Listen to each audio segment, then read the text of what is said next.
News Talk Breakfast. In association with AIR. Seamless connections with Ireland's #1 broadband provider. We know the return to school can be expensive. Not can be, is expensive with the cost of school books, uniforms, etc., etc. But is there a way to cut that cost by going green? Well, Taz Kelleher from the Useless Project joins us now. And she's got some tips on how to send our kids back to school in a sustainable way. Good morning, Taz. Good morning. How are you this morning? I'm not too bad. Pretty good because it's Friday.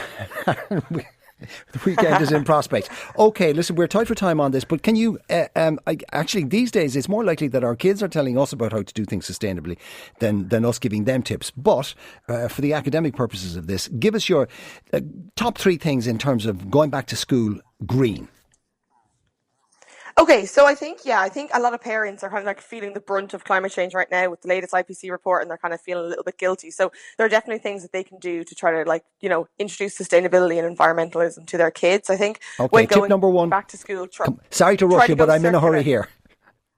Try to go circular. So try to get your uniform secondhand and your book secondhand and create a swap with parents. Number 2 is try to talk to the school and make sure that they have environmentalism as part of the agenda this year. Like, there are amazing campaigns like Bugs, Bees and Native Trees that plant native trees. So if your school has any land, maybe get onto them and see if you can do that as a way of carbon absorption. And then thirdly, maybe look at the food that you're giving your kids for lunch. Make sure that it is sustainably sourced, that it has as little plastic on it as possible, and maybe have your kids play a role in picking out what they want for lunch and getting them involved in that process so that they learn where food comes from.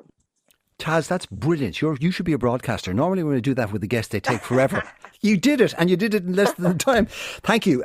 Now, by the way, look, for people listening to this, that's a lot of information to absorb. So they can go to your website, and obviously they can look at this information in more detail. So where do they go? Yeah, so we are the uselessproject.ie, and we've kind of got loads of hints and tricks up there on how to, kind of reduce your carbon footprint, but also try to make kind of systemic, impactful change as well. Okay, Taz Kelleher of the Useless Project. Thank you so much for joining us so succinctly on News Talk Breakfast. It's a very useful project, I think.